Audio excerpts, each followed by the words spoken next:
The image of the skeleton clutching its own fractured skull isn't just a striking visual. It's a powerful symbol reflecting one of humanity's deepest illusions, the relentless pursuit of invincibility. Carl Jung, the famous psychologist, spent much of his life exploring how this impossible quest to be unbreakable actually creates what he called the shadow self, the collection of all the parts of ourselves we refuse to acknowledge or accept. That cracked skull in the skeleton's hands. It's every lie you've told yourself about needing to be tougher, stronger, and somehow impervious to pain or failure. Modern psychology has validated Jung's insight. Studies reveal something surprising. People who see themselves as extremely resilient often experience more frequent emotional breakdowns. Harvard neuroscientists in 2022 found that the brain's prefrontal cortex, which helps regulate our emotions, actually shrinks under the strain of suppressing feelings for too long. Our cultural obsession with mental toughness has turned into a kind of collective harm rather than protect us.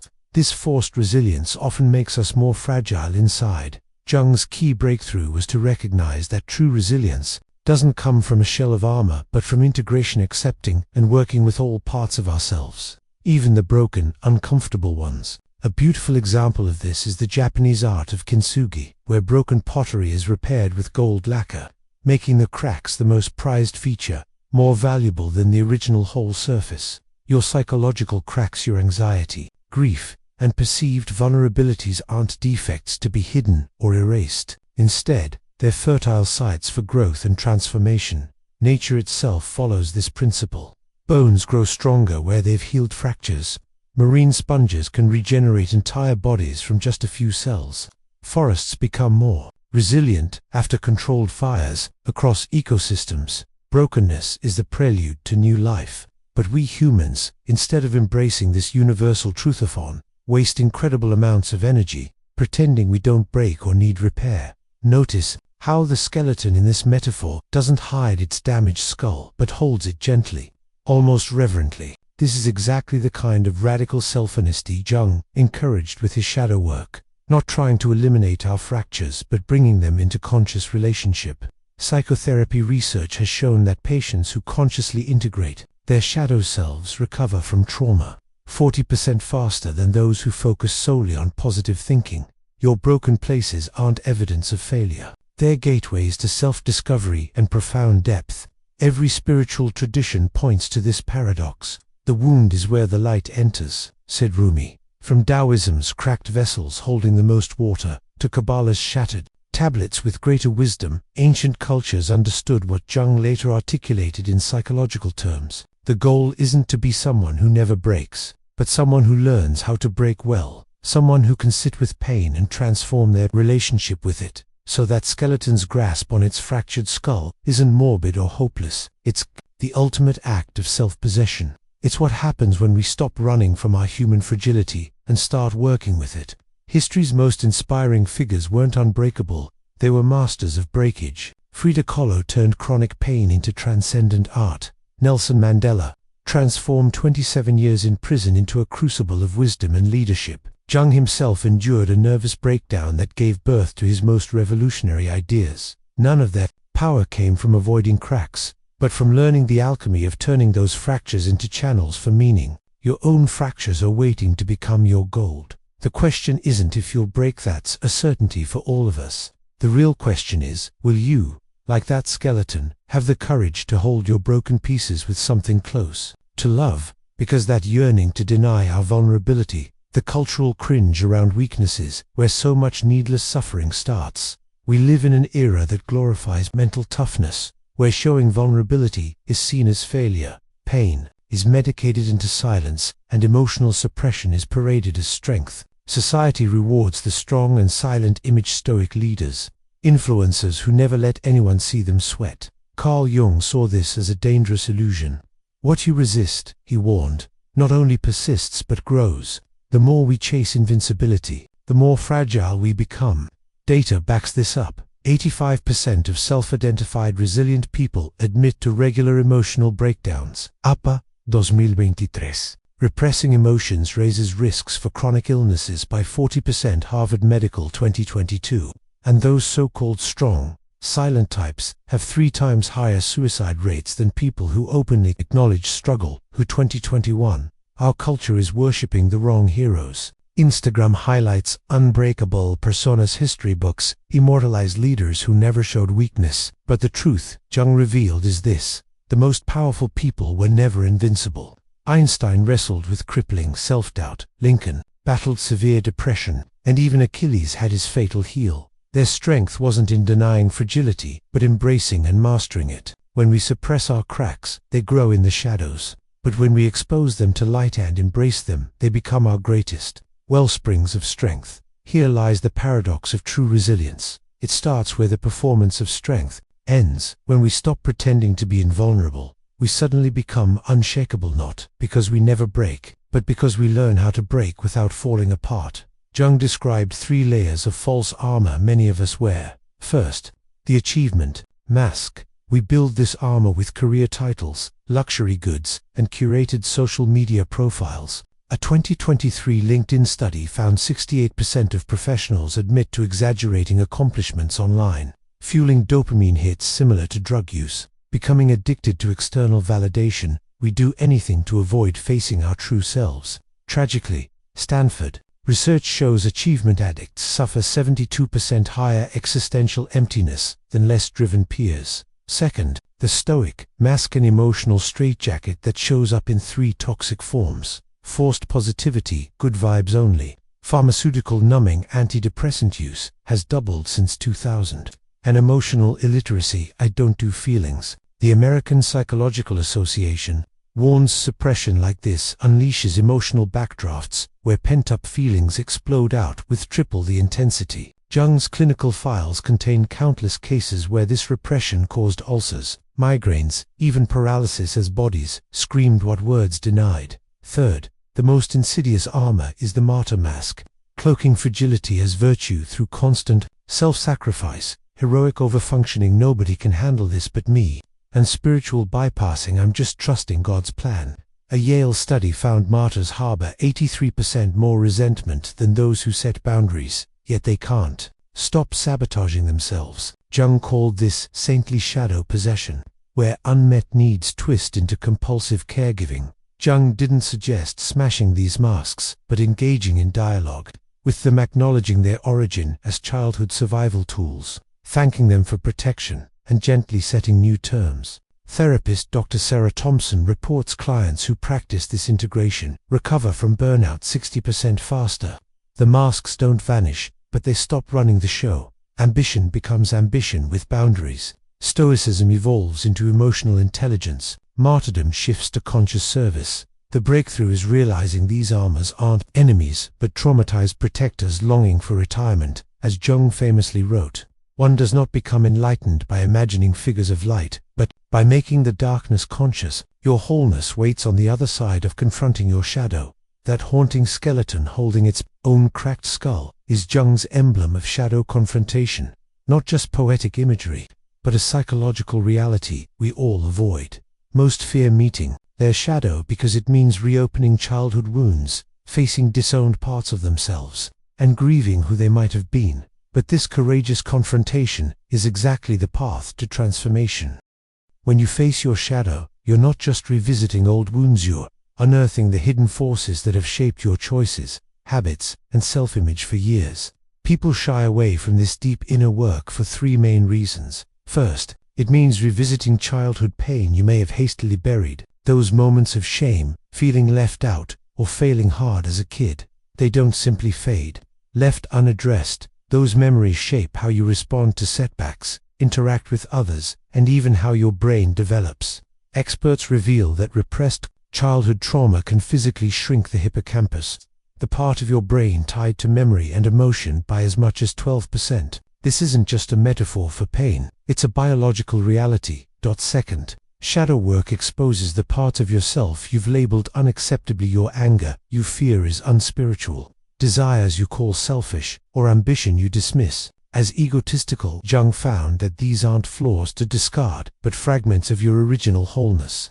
Whatever you disown doesn't just evaporate, it festers, growing stronger and, eventually, making itself known in destructive ways. Suppressing discomfort today often leads to bigger problems tomorrow. The third, and perhaps toughest reason people avoid the shadow, is because it makes you grieve for your lost potential, for all the roads not taken, the dreams you abandoned, the parts of yourself you ignored so you'd fit in or feel safe. Jung called this regret the ghostly legion of the departed within our psyches. Modern research confirms that what we call a midlife crisis frequently arises when these lost or neglected versions of ourselves start demanding attention. And according to Dr. Jordan Peterson, it's these very things you most avoid looking at that hold your greatest opportunities for growth. Neuroscience backs this up. Trauma survivors who face their pain head-on experience measurable changes in brain function. The prefrontal cortex thickens, and emotional regulation improves significantly. So here's the crucial takeaway. Your shadow isn't a monster to slay, but a tough teacher. Those parts of yourself you've spent years avoiding, they actually hold your buried potential.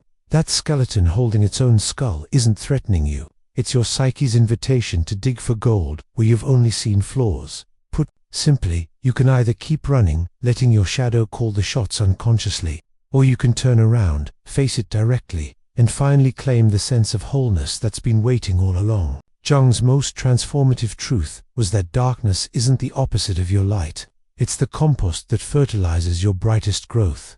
Let's talk about what it really takes to become unbreakable. Jung outlined 5 stages of transformation that almost everyone cycles through, whether consciously or not. Stage 1. The shattering change rarely starts when life is comfortable.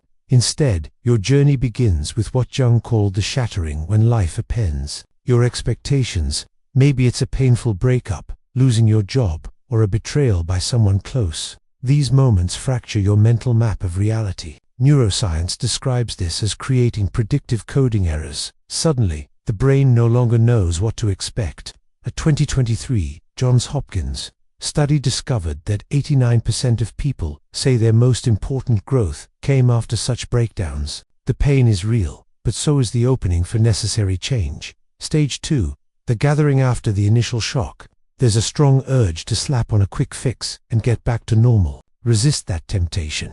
Jung's work, along with new studies, warns against quick rebounds and impulsive decisions. This is the stage to gather your pieces. Much like an archaeologist sifting through ancient shards, you need to give yourself permission to grieve, mourn, and sit with what's broken. Research from Cambridge shows those who take 3 to 6 months for genuine mourning experience far fewer repeated crises. This stage isn't about wallowing in self-pity, it's radical, courageous self-acceptance. Stage 3.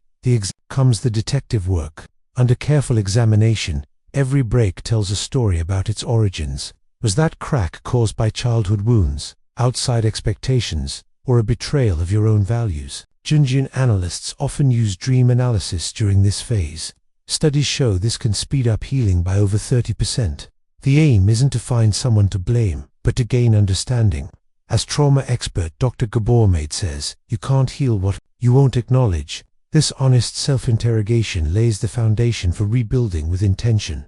Stage 4. The rebuilding with your insights in hand. You begin to rebuild not as a return to who you were, but as a step toward who you're meant to become. This stage is about conscious choice over old patterns. Studies on neuroplasticity reveal that it takes about 66 days to establish new habits. In this period, setting new boundaries and creating fresh routines becomes essential scaffolding. A landmark London School of Economics study found that people who intentionally reconstruct their lives after a crisis reported 2 to 3 times the life satisfaction 5 years later than those who simply tried to move on. Stage 5. The integration. Final and arguably most important stage is integration. Here, your wounds transform into wisdom. You know you've arrived when triggers become teachers, your reactions become intentional, and your story is no longer about being a victim, but about becoming your own alchemist. Personality studies show that this mature post-traumatic wisdom tends to peak 18 to 24 months after a crisis. Jung called this individuation, all aspects of self finally working together, creating a harmonious, resilient mind. Brain scans of advanced meditators reveal that this kind of deep integration results in unusually high levels of harmony between the 2 hemispheres of the brain. But the real twist, these 5 stages aren't a one-time event, they repeat. deepening your resilience every cycle. Like bones that heal stronger at the breakpoints, each round leaves you more flexible, more grounded, and better equipped to face life. This is also the core of the Japanese proverb, fall 7 times, rise 8. It's not poetic hard neuroscientific fact. Your fractures can, if you let them, become your finest features. Nelson Mandela's life is a real-world example of this process. His 27-year imprisonment had every hallmark of shattering, gathering, examining, rebuilding, and integration. As a young man, Mandela's instinct was toward militant resistance. But in prison, he stared into his own shadow, transforming rage into disciplined study and resentment into strategic patience. His brain literally rewired, as noted in Harvard studies, and his journals show his evolving concept. I am not a saint, unless you think of a saint as a sinner who keeps trying. He did the toughest work of all, understanding his oppressors, recognizing shared fears, and ultimately practicing what scientists now call transformational leadership. Mandela embodied the lesson. True imprisonment was not the jail, but the unexamined shadow that could have turned him into a dictator instead of a liberator. Taking Jung's ideas deeper, the journey toward wholeness, what he called individuation, is a lifelong process of integrating all parts of your psyche, both conscious and unconscious, to become your most authentic self. It's a radical unfolding, a view beneath all the social masks, conditioned beliefs, and self-denials. Jung described this process in stages centered on key archetypal encounters with parts of your unconscious mind. The very first is the shadow, the hidden, rejected, or disowned aspects of yourself. This is the apprentice piece of individuation, the foundational step where you start to turn toward what you've pushed away. In practice, the shadow contains everything you might be ashamed of, deny, or project onto others. It's often personified in dreams or fantasies as characters close to you who behave in ways that unsettle you. By learning to recognize your shadow traits in yourself instead of blaming them on others, you start reclaiming parts of yourself, no matter how uncomfortable or dark they seem. This initial step requires courage. To know yourself means embracing your full spectrum, both light and dark. As Jung famously put it, one does not become enlightened by imagining figures of light, but by making the darkness conscious. This isn't about self-judgment, but about honest awareness. Once the shadow is integrated, the process continues through meeting your anima, or animist, inner feminine or masculine qualities inside each person, balancing these energies to achieve psychological harmony. This stage often unlocks creative power, deep emotional insight, and new relational capacities. Finally, the culmination is realizing the self, the archetype representing wholeness and unity, the full integration of conscious awareness and unconscious forces. When this happens, the many fragmented pieces of the psyche begin to work in synchrony. Jung's research and clinical practice showed that at this stage, people experience a unique sense of peace, authenticity, and inner alignment. This process of individuation isn't about erasing the struggles or pain, but weaving them into a richer, more complex sense of who you are. And it's unique to each individual. There's no one-size-fits-all blueprint, but universal themes and archetypes always appear along the way. Neuroscience supports this, showing how the brain physically changes during such integrative work. The prefrontal cortex thickens, emotional regulation improves, and you develop new neural pathways linking divided parts of your mind. Essentially, you're rebuilding your internal architecture towards resilience and wholeness. To visualize the stages of individuation, stage description, psychological focus, to encounter and integrate disowned traits, acceptance of the dark side, anima, animus, balance, inner, feminine, masculine energies, emotional and relational harmony, self-achieve unity, and wholeness of personality, integration and authenticity. Equally important is recognizing the social masks, or personas, that we habitually wear to present a palatable self to the world. While personas protect us from vulnerability, Jung emphasized, they can also constrain authentic growth if we mistake them for our true selves. The individuation journey invites us to move beyond these masks, embracing the complexity beneath. In therapeutic settings, activating this process often begins with confrontation of the shadow. Once the shadow is acknowledged, the individual embarks on a kind of psychological apprenticeship, gaining insight, developing emotional intelligence, and preparing to face deeper internal archetypes. Jung saw individuation not as a final destination but an ongoing dance between integration and renewal. Each encounter with the unconscious offers new challenges and opportunities to embrace what was once hidden. This cyclical process mirrors the ebb and flow of life's crises and growth moments, reinforcing inner flexibility and depth. Practically, the individuation journey encourages daily practices of self-reflection, creative expression, and mindful awareness to gradually dissolve the illusions that separate us from our true self. Dream work, journaling, shadow dialogues, and engaging with archetypal symbols are all tools Jung developed to help this process along. In essence, individuation is about becoming the artist of your own soul, turning your fragmented story into a unique masterpiece of wholeness. It's about learning to hold your brokenness and brilliance with equal measure. Understanding this helps reframe struggle and pain. They aren't signs of failure, but invitations from your psyche to deeper discovery and transformation. Let's dive even further into how this inner work transforms us, especially when it comes to reshaping our relationship with pain, vulnerability, and emotional difficulty. In modern culture, vulnerability is often misinterpreted as weakness or failure. We're taught to hide our struggles, to toughen up, or to plaster on a smile no matter what. But Carl Jung's work and contemporary psychology tell a very different story. Vulnerability is actually a deep source of strength, the doorway to authentic connection, creativity, and resilience. When we allow ourselves to be vulnerable, we open the door to what Brené Brown calls wholehearted living. This means embracing imperfections and showing up as our real, messy, human selves. The act of sharing our brokenness invites others to do the same, creating trust and deep relational bonds. Research confirms this.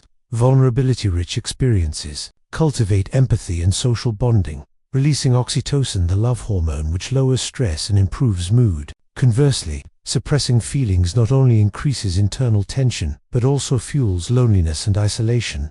But vulnerability isn't easy. It requires courage to let down the armor, face uncertainty, and risk being seen as imperfect. That's why many of us instinctively choose defense mechanisms like repression, denial, or emotional numbness. Jung's concept of the shadow directly relates here. The shadow contains the parts we fear, exposing anger, jealousy, shame, fear. The more we suppress these feelings, the harder it becomes to live fully. These disowned parts accumulate energy, often manifesting in unexpected ways, such as irritability, self-sabotage, or even physical illness. This is why shadow work is so powerful. By intentionally exploring these uncomfortable feelings, we diffuse their unconscious control over our behavior. It's kind of like shining a flashlight into a dark room. The shadows shrink and lose power. The Japanese art of kintsugi, mending broken pottery with gold lacquer, beautifully illustrates this principle. The break doesn't disappear. Instead, it's highlighted and made even more exquisite.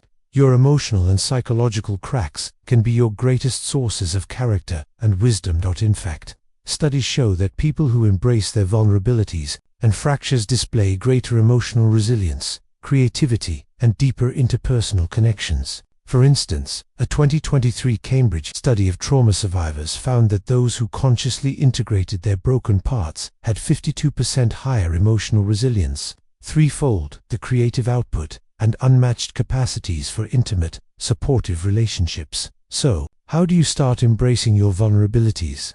A foundational practice is shadow journaling, a daily habit where you dialogue with your inner resistance, fears, or wounded parts. Start by asking, what part of myself am I avoiding today?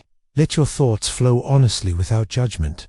Neuroscience shows this kind of active imagination reduces reactivity in the amygdala, the brain's fear center, and improves emotional regulation over time. Another tool is scheduling conscious breakdowns, dedicated 15-minute windows where you allow yourself to collapse emotionally, whether through tears, trembling, or deep breaths.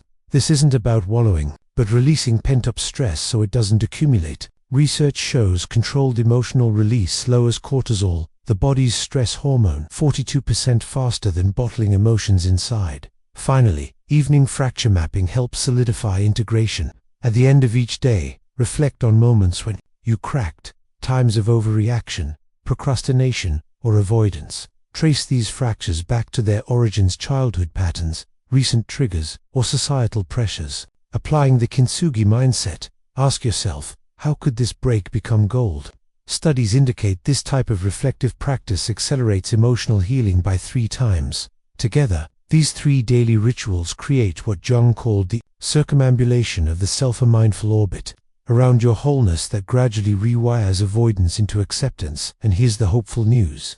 Neuroscience reveals these crisis moments activate hyperplastic states in the brain windows. When our brain is exceptionally open to change, your panic attacks, heartbreaks, and deep struggles are biological invitations to growth, not signs of failure. On a relational level, vulnerability creates space for authentic connection.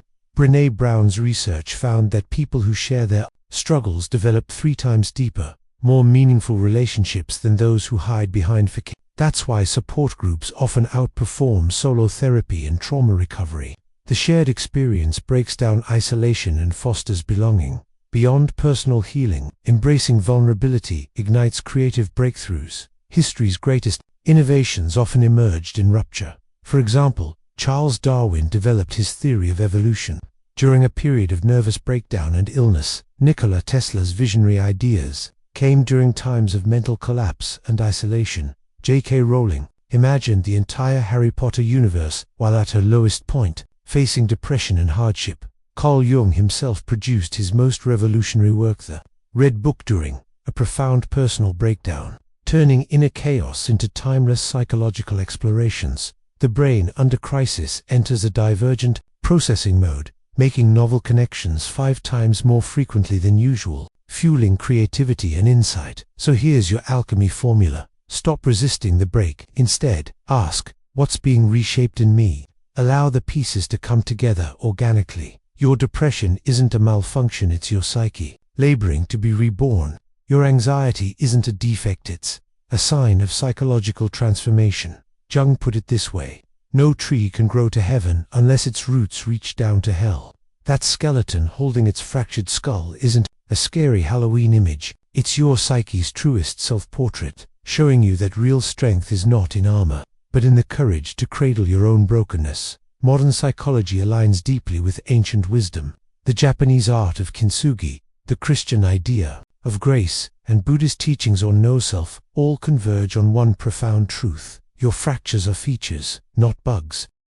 As you reach this final stage, you might feel a powerful shift, the realization that genuine growth isn't about chasing perfection, but learning to be transformed by your own fractures. This is the heart of true resilience, knowing that every breakdown, every crack, is an opportunity to rebuild into someone stronger, wiser, and more connected. The everyday practice of integration and translating these transformative ideas into daily life isn't about waiting for a dramatic crisis or aha moment. It's a commitment to continuous, mindful integration. Here are some practical ways to weave this wisdom into your routine. Morning shadow journaling. Start each day with 10 minutes of honest writing or imaginative dialogue with your own resistance. The simplest prompt: what am I avoiding or resisting? Today, let your shadow have a say, allowing uncomfortable feelings or thoughts to surface without judgment. Neuroscience shows that just this act, practiced over weeks, calms the amygdala, regulates emotions, and gradually reshapes your narrative. Scheduled emotional release block of short collapse windows. Even 15 minutes is enough. Give yourself full permission to feel whatever's there, whether it's sadness, anger, or exhaustion. Don't try to fix or analyze. Just breathe and allow. The science is clear. Acknowledging emotions in the body, rather than suppressing them, lowers the physiological effects of stress and prevents buildup. Reflective evening mapping. Take a few moments each night to map your fracture points. Did you snap at someone, fall into avoidance or procrastination? Instead of judgment, trace these cracks to their roots. Maybe it's a childhood pattern or a recent stressor. Then ask, how could this break, like a kintsugi repair, become gold? This turns every misstep into a data point for growth. These rituals aren't a magic fix. They're the ongoing practice of making your darkness conscious. The daily orbit Jung called circumambulation of the self. Over time, this rewiring of avoidance into acceptance triggers new, healthier neural pathways. When crisis strikes, a roadmap, and wait for a breakdown to start this work. But know that when life inevitably shakes you, these tools become your anchor. Use breakdowns as breakthrough opportunities. Instead of resisting, ask, what is asking to be transformed? Practice self-compassion. Speak to yourself as kindly as you would to a friend. Reach out. Sharing your struggles forges deep connection and often unblocks new creative pathways. Neuroscience calls these moments hyperplastic states windows, where your brain's capacity to rewire itself is heightened. Under stress, the mind searches for new ways forward. With conscious intention, you can shape healing and growth. Vulnerability, the key to connection and creativity. Letting your guard down is how you attract genuine relationships. Research shows that people who share their true stories develop 3 times the depth in their connections, compared to those who maintain a facade. Support groups, crisis partners, even heartfelt conversations with friends reinforce one fact: shared vulnerability binds us together in ways success or perfection never will. The same rule applies to creativity. Many of history's most enduring breakthroughs emerged from a place of inner fracture. Darwin's theory of evolution took root during illness and collapse. Tesla's greatest inventions came amid breakdowns. J.K. Rowling's Harry Potter was born from despair, not triumph. And Jung's Red Book, his most radical psychological work, was written during his own crisis. Under pressure or pain, the mind enters a divergent state, seeing connections that daily routine would miss. Your weakness is often the birthplace of your unique contribution. The alchemy of human experience. If there's a formula, it's this: stop running from what hurts. Approach it with curiosity instead of fear. Let the pieces reorganize naturally, like gold filling a cracked bowl. Depression isn't a malfunction. It's a signal that something within you needs to be reborn. Anxiety isn't a defect. It's your psyche showing you what you're leaving unlived or unspoken. No tree can grow to heaven unless its roots reach down to hell, Jung wrote. The dark, broken places you'd rather ignore aren't there to destroy you. They're your most honest self-portrait, poised for transformation. Bringing it all together, ancient traditions from East and West arrive at this same wisdom. Kintsugi teaches that the cracks are the art. Christianity's concept of grace sees wounds as the path to redemption. Buddhism's principle of no-self highlights that impermanence and change are not flaws, but the rule. And modern research echoes it loudly. Trauma survivors who embrace their break report greater resilience, deeper relationships, and a surge of creative energy. Jung spent his last years studying alchemy, not as chemistry, but as a metaphor for turning base metal into gold under the heat and pressure of life. Every challenge, every criticism, every heartbreak is a crucible. If you let it, what comes out isn't a brittle version of your old self, but someone fundamentally, beautifully unbreakable. Because you don't hide your fractures, you turn them into your finest features. This is your invitation. You stand at the edge, skeleton arms outstretched, holding the skull that contains your old fears, regrets, and hidden gifts. The choice is yours. Keep patching the armor, or finally pick up the golden pieces and step forward, gloriously, transformatively human. Will you take what's yours?